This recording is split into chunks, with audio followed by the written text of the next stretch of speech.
Innal hamdalillah nahmaduhu wa nasta'inuhu wa nastaghfiruh wa na'udzu billahi min syururi anfusina min sayyiati a'malina. Man yahdihillahu fala mudhillalah wa man yudlil fala hadiyalah.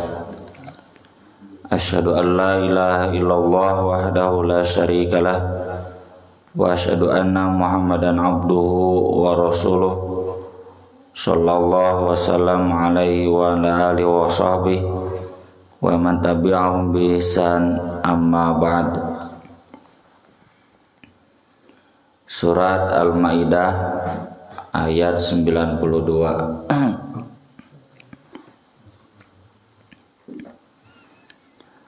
A'udzu billahi minasy syaithanir rajim.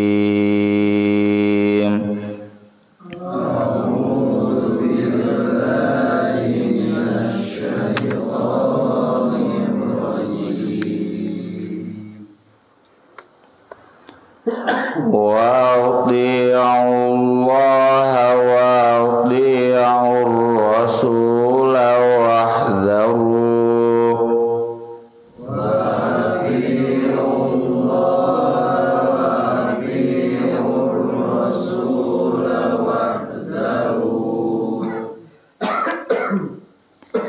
Fa in tawallaitum fa'lamu annama ala rasulinal balaghul mubin.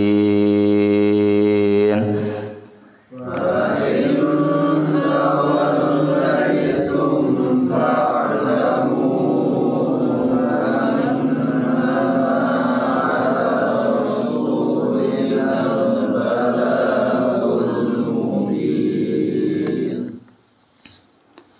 Laisa 'alal ladzina amanu wa 'amilus sholihati junahun fima ta'imu. Laisa 'alal ladzina amanu wa 'amilus sholihati junahun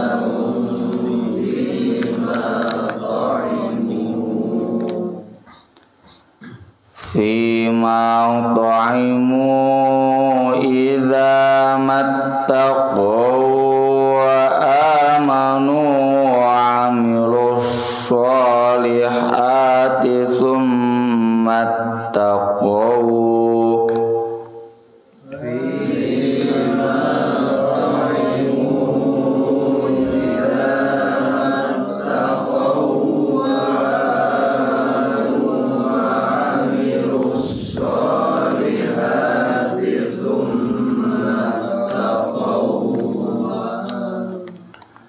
Tsumma ttaqaw wa amanu tsumma ttaqaw wa ahsanu. Tsumma ttaqaw wa amanu tsumma ttaqaw wa ahsanu. Wallahu yuhibbul muhsinin. Wallahu yuhibbul muhsinin. Mengawian di ayat 82 ji 23. Wa ati'ullaha wa ati'ur rasul wahdharu. Fa in tawallaitum fa'lamu annama ala rasulinal balaghul mubin. Laisa 'alal ladzina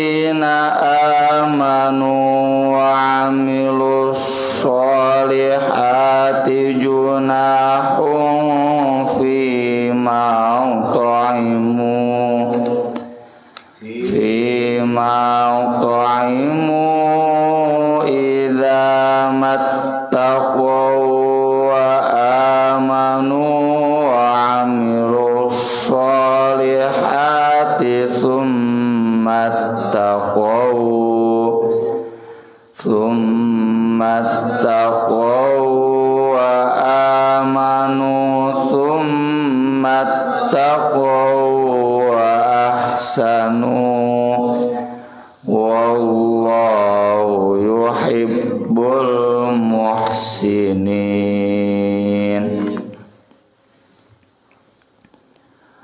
Wa ati'ullah, taatlah kalian kepada Allah.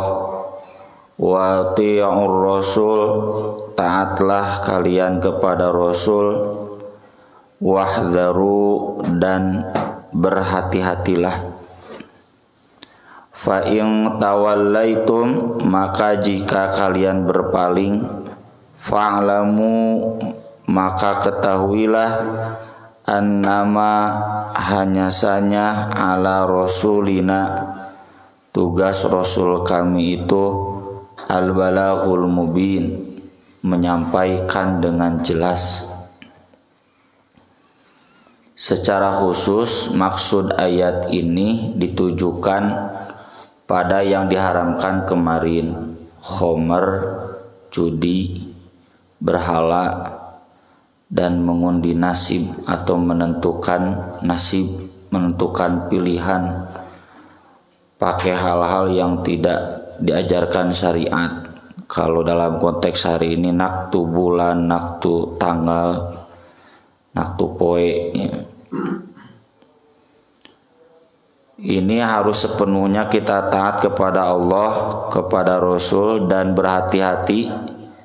Jangan sampai kemudian kita berpaling.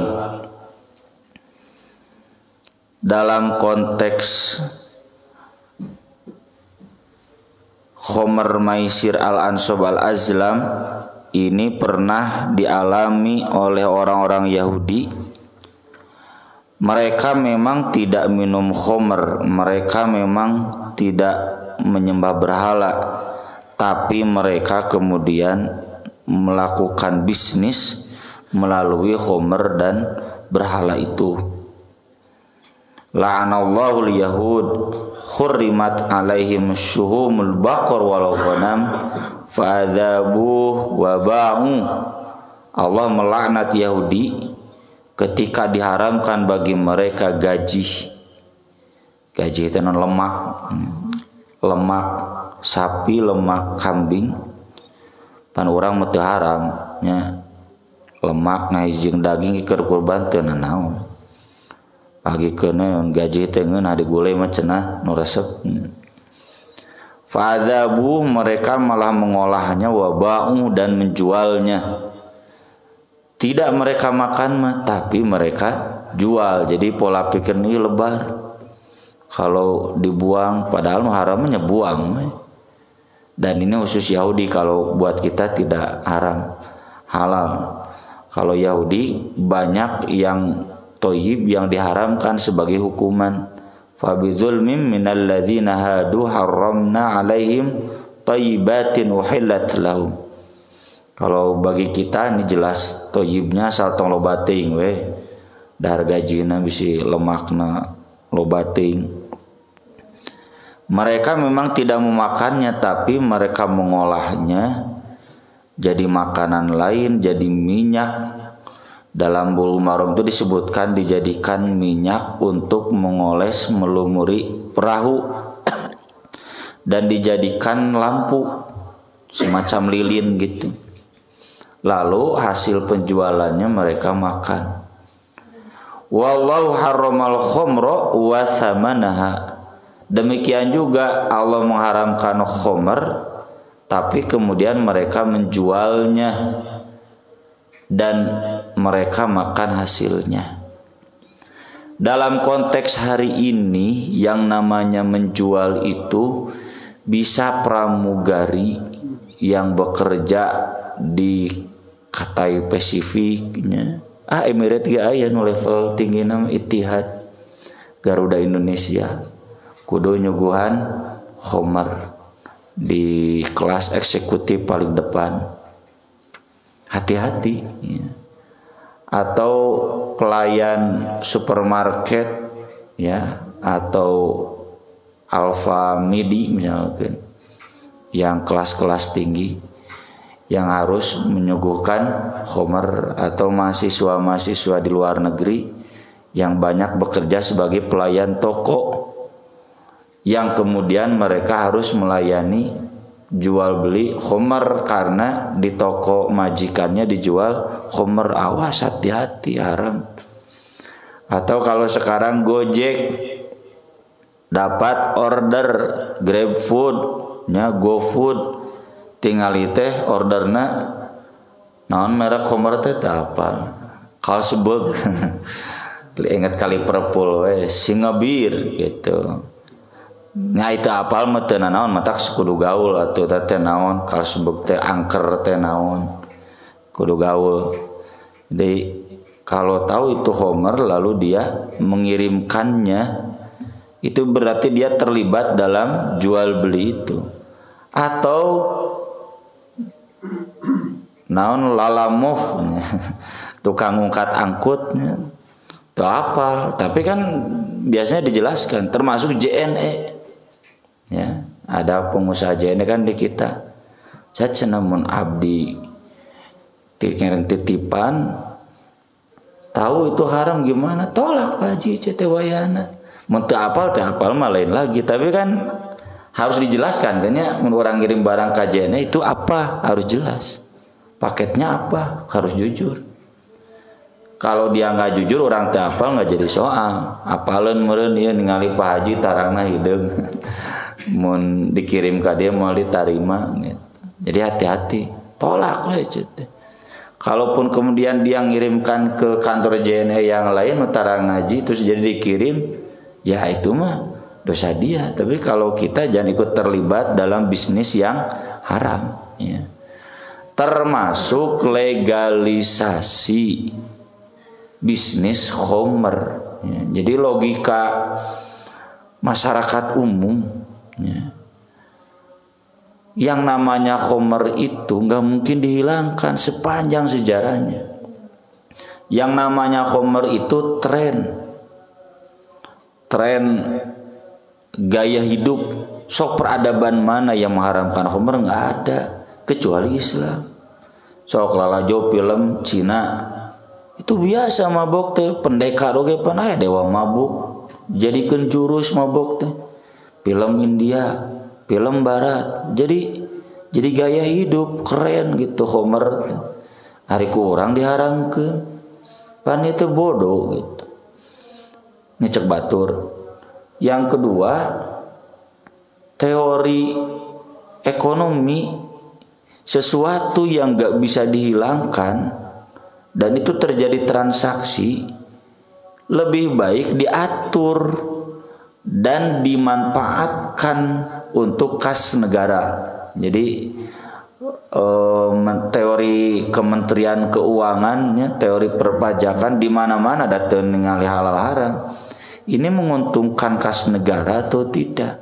Coba bayangkan nilai transaksi khamr itu. Pan atuh sagelasna ge sabaraha ya. Sagelasna ge sabaraha? Ka ngajuta aya tuh. Sabotolna nilai transaksinya tinggi. Aneh kalau nilai transaksi yang tinggi kemudian tidak dijadikan pemasukan negara. Makanya semua negara melegalkan khamr kecuali Saudi Arabia. Qatar juga sudah mulai. Entenya acan Qatar. Kamari Piala Dunia ban teu meunang aya khamr. Kecuali no legal, no ilegal ya. Ke stadion enggak boleh ada yang mabuk. Tak gitu tak alusnya Piala Dunia di negara Islam.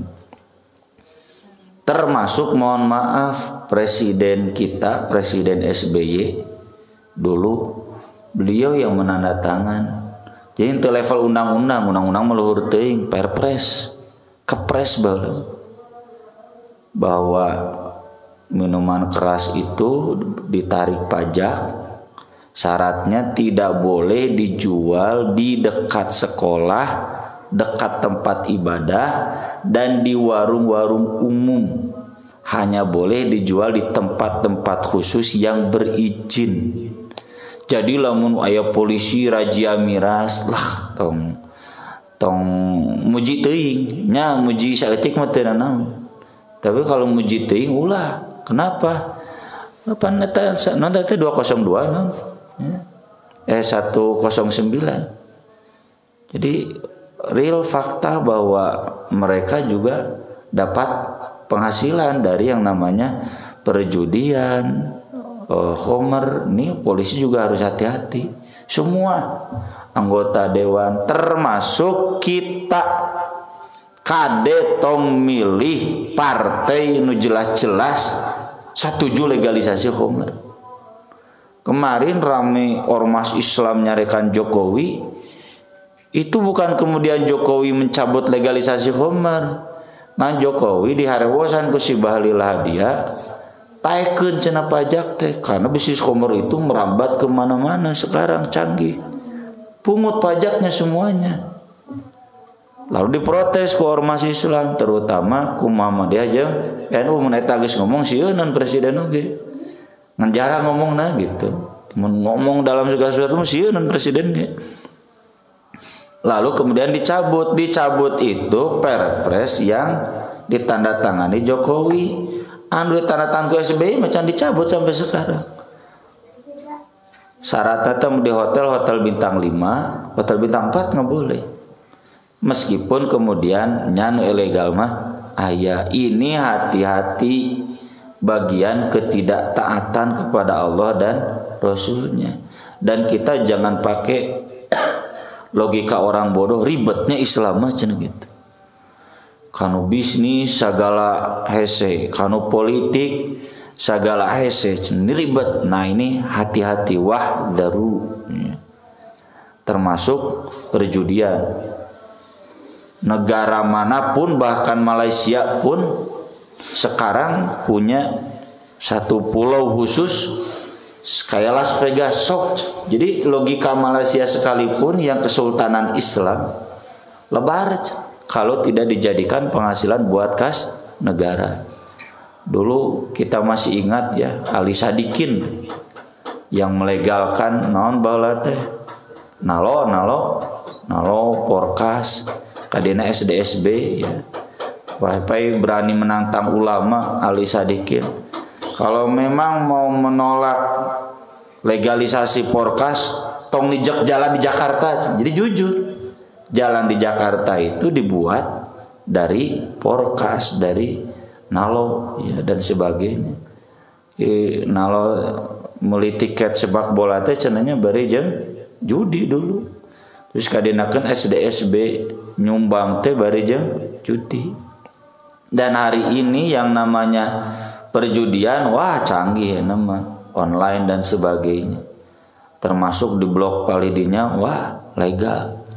Dan itu kata Ustadz di sana RT-na menang, RW-na menang, bisa disebutkan ke abdi bae-na.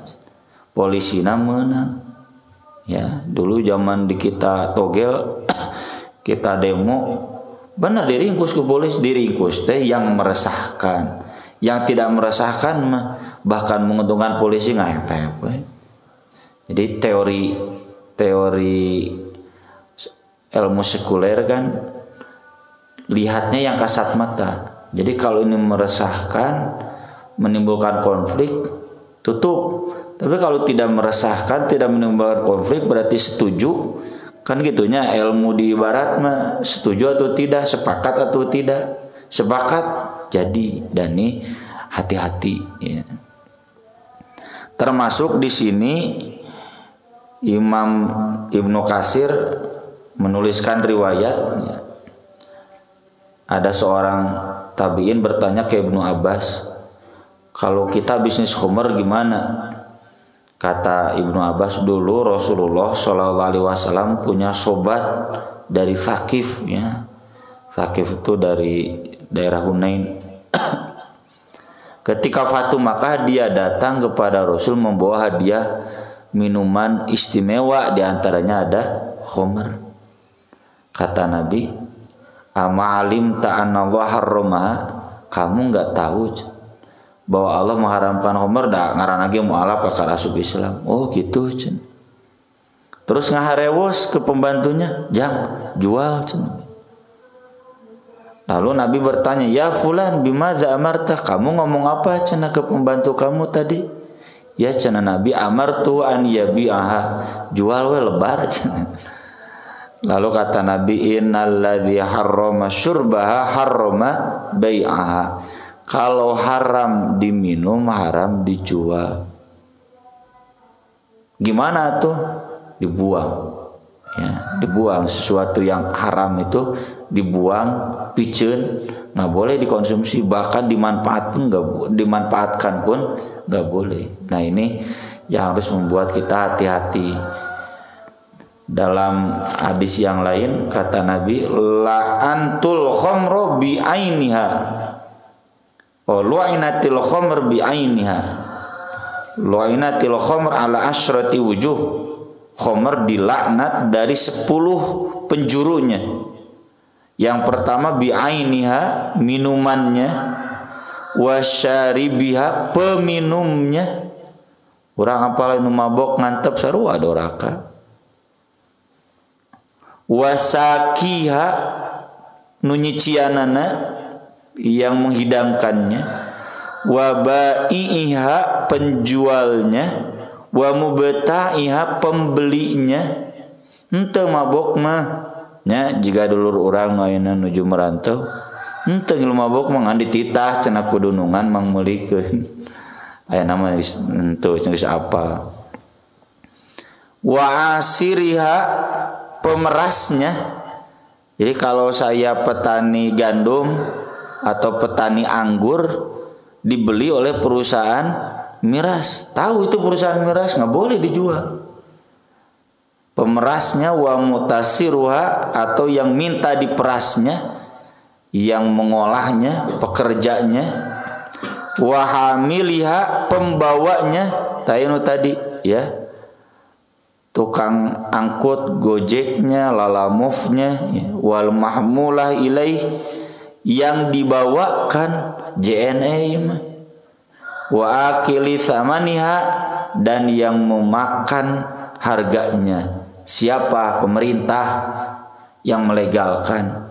Ayo orang mada kan kalau sudah bercampur pajak kan bukan dari yang haram saja ya, banyak juga dari yang halal pajak itu mah tugas pemerintah kudu misah-misahna. Kalau kemudian kita menerimanya dari mereka geus beda di akad, urang mah akadna narima bantuan gitu. Bukan masalah ieu sumberna ti mana kayak beginilah, ada pencuri atau koruptor meuli bala-bala gorengan menang teu ka urang menang boleh silakan. Da berapa kurang di ini harta hasil mencuri atau korupsi enggak kan, sudah beda akad lagi. Kita tidak dituntut ketika menerima sesuatu, transaksi sesuatu itu harus diteliti sumbernya wahes ya.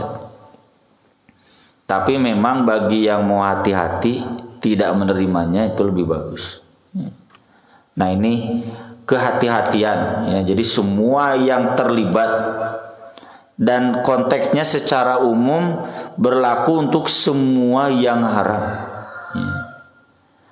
Termasuk di sini ya, Imam Ibnu Katsir menuliskan jenis-jenis al-azlam ya, permainan-permainan termasuk al-maisir. Kemarin sudah disinggung dadu. Yang berikutnya adalah syatranj. Syatranj itu catur ya. Itu para ulama mengharamkan, Imam Malik, Abu Hanifah, dan Imam Ahmad. Katulungan ke Imam Syafi'i. Imam Syafi'i cuma memakruhkan.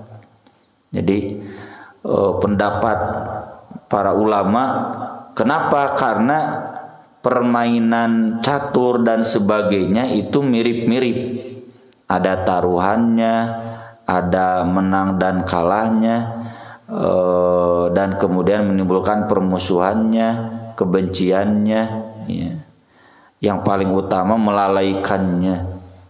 Tapi kalau Imam Syafi'i karena tidak ada nas yang jelas haram, makruhnya kembali ke teori umum. Kalau makruh dikumpul-kumpul, dosa-dosa kecil dikumpul-kumpul jadi badagoge. Kalaupun ada pengecualian permainan seperti itu buat anak-anak kecil yang memang hidupnya untuk bermain. Ai geus kolot mah piraku dek ulin wae. Ini hati-hati, wa atiullah wa atiur rasul wahdharu. Kemudian ayat berikutnya ini turun terkait pertanyaan dari beberapa sahabat. Kalau disebutkan khamr maisir rijsum min amali syaiton, kan Hamzah bin Abdul Muthalib juga dulunya pemabuk. Kalau Nabi Abu Bakar Utsman mah nggak pernah mabuk. Di sahabat kan ayat 2, ayat memang bersih nggak pernah pemabuk. Ada yang pernah jadi pemabuk lalu meninggal dalam perang Uhud itu sebelum diturunkan ayat khamr. Apakah berarti mereka meninggal dalam keadaan rijsun, najis?